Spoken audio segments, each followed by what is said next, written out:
Hey, what's up? It's Jim, and today I'm going to talk about the film Norm of the North. This is probably the worst animated film I've seen get a wide release ever. It is absolutely a horrible animated film. It has bad writing, lazy animation. The star of the film, Norm, is voiced by Rob Schneider. It is incomprehensibly bad, and it looks like a direct-to-DVD animated film that you'd pass by in Target and laugh at. And this is like what I imagine those to be, but if like people who made it cared even less, I can't imagine that being possible. And this was actually supposed to go direct-to-DVD or direct-to-video on demand or something, and then for whatever reason, Lionsgate decided to give it a theatrical release. I don't know if it's because they thought it could make money in January, or they're sadistic, or they lost a bet or something. There's been other animated films that were originally supposed to go straight to VHS or DVD that did actually go to theaters, like Batman Mask of the Phantasm and Doug's First Movie, and even Toy Story 2 was originally just supposed to go straight to video. So that doesn't necessarily mean it's an awful movie, but all of those look like they didn't try to make a direct-to-DVD movie and then just put it out in theaters. Honestly, I think Norm of the North was finished as a direct-to-DVD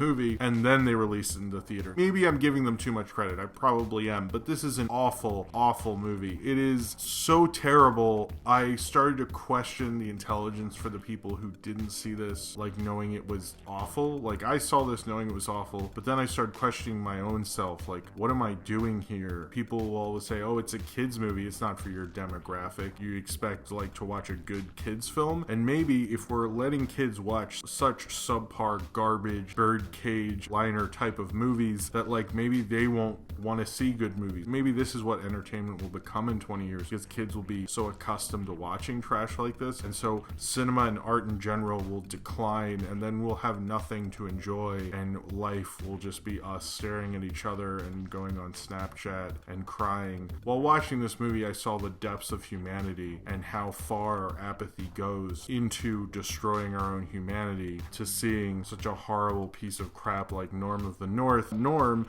who's living in his Arctic home, and tourists come and do all this crazy stuff, and Norm can talk to humans. Now, when I say he can talk to humans, you'd think there's like a part in the movie where they explain, oh, well, the other animals that can also speak English and sound pretty much like they can speak human can't, but there's no part like a part in Valkyrie or something that like explains that he just talks human and people can't understand the other animals. It's kind of stupid and bizarre, but Norm gets along with people, and then a developer named Mr. Green, he's going to build condos, which are really just houses, but they call them condos, but whatever, in the Arctic region, and just build them on ice. And why people would want to just have houses in the middle of nowhere where there's no supermarkets or food or movie theaters, amenities of modern life, just have a house there, doesn't really make any sense, but they're trying to, and they're filming a commercial with Vera, played by Heather Graham, running the project, and somehow, I forget, my brain kind of started to black out what happened in this as a kind of defense mechanism that I had to endure this horrible movie. Like, I honestly have a hard time thinking about this movie, just because my brain goes like, why don't we think about the Oscar nominations, or like some bills you have to pay, or other things you should probably be doing that's more worthwhile, or just sleeping. I forget how they met, but basically she has a daughter, Olympia, who she needs to help out Mr. Green so that Olympia can get into this fancy school, because Mr. Green was an alumni there, and if you're an alumni, you can get new people in, you have to have a recommendation letter or something. I don't know. She has to help him do all these houses in the Arctic region, which she thinks is wrong, mostly through her daughter, and then they decide to use Norm. Yes, this plot is actually this complicated. So they get Norm to come to New York and sell the Arctic with the Arctic, is what they say, but Norm is trying to get them to not come to the Arctic and build homes, so he's trying to stop them from selling the Arctic with the Arctic or something. And then Norm does this dance, which is part someone having a seizure, part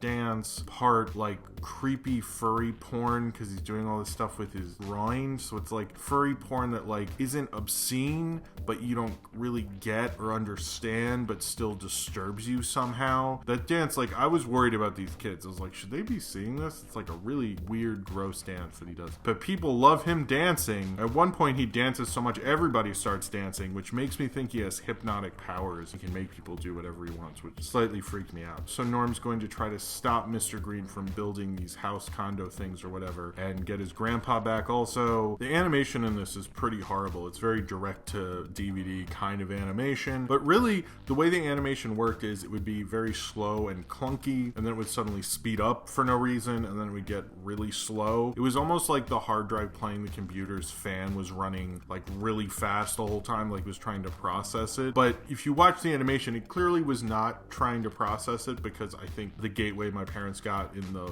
mid to late 90s could have played this no problem. Maybe they used really old computers. Maybe that's the whole thing. That would be interesting, but I don't think it was. The animation always moved like a computer having processing problems the entire time. I don't know if they should have maybe restarted and hopefully lost all the information of this movie, but they didn't. This is directed kind of like a competent restaurant worker, where he definitely collected money for the food and gave everyone the food, but almost like a competent restaurant worker who didn't get the shipment at McDonald's that day and they didn't have tomatoes and lettuce, so you're just stuck with your quarter pounder that way, and you're kind of fine with it, but you're like, I'm not going to go back to that McDonald's. And that's kind of how Norm of the North is directed. It's like competently, but like competently in such an incompetent way. I mean, you did finish it. There's so many lapses in logic. There's about 4 or 5 different endings. I think this thing has more endings than Return of the King. I thought it was over, and there's like a dance scene, and before that there's a scene with him and this girl polar bear who disappears for most of the movie, and him and her get married, which annoyed me because I realized Norm of the North is kind of pushing gender roles on kids. Like, that's not cool. And then there's a thing with Olympia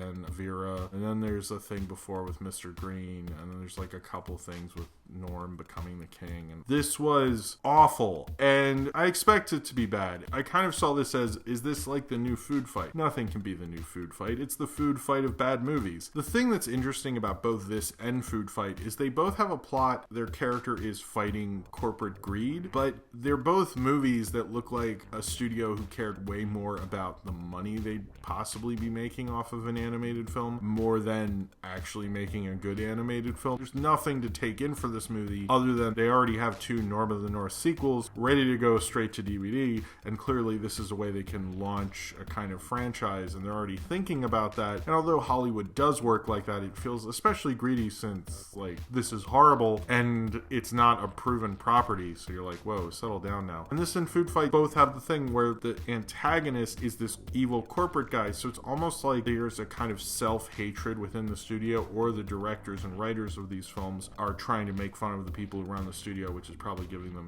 too much credit. It's just awful, and it falls in line with some of the worst animated films of our times. It has these things, the Lemmys, which are supposed to be like Minion-like, and they fart and puke, and then there's a lot of them peeing, which was really hard to watch because I wanted to leave and go to the bathroom and just count tiles and be like, maybe I could just review that and people will be okay. Because you're like, well, someone's peeing, so maybe I have to pee. This is like lowest common denominator kid movie stuff. It's always kind of bugged me how shitty kid stuff is, because they're like, hey, kids will sit through this, who gives a shit? And that's kind of Norm of the North. It doesn't care. It's like, hey, my kid likes it, who cares? He's not gonna watch it in a few years, but we got the money, who cares? I don't think this was made to live past really seeing it, and I don't think anyone would remember it. Knowing even the adults who all turn their phones off, but then all turn them back on because they're like, this is awful. With Norm of the North, I definitely feel like I witnessed something horrible. I witnessed what family entertainment's like. It kind of makes you go, holy shit, I feel so bad for these parents. Like,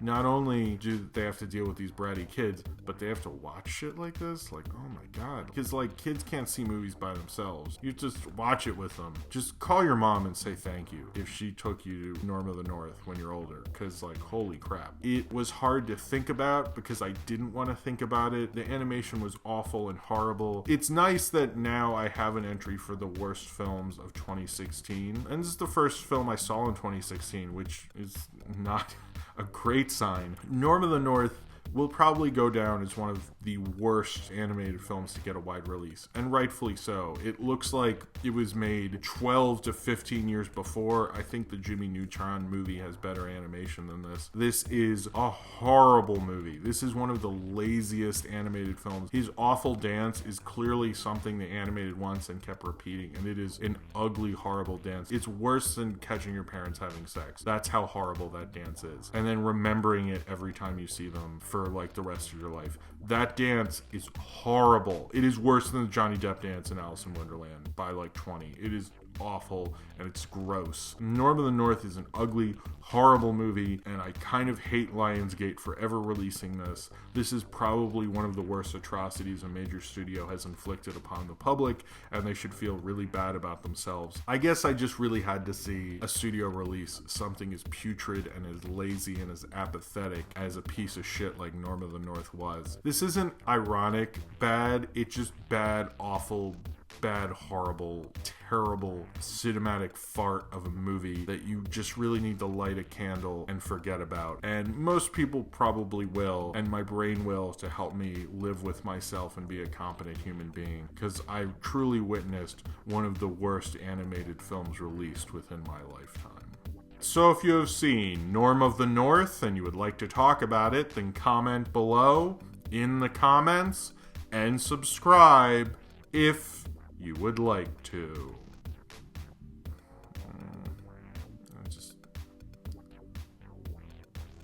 I don't know.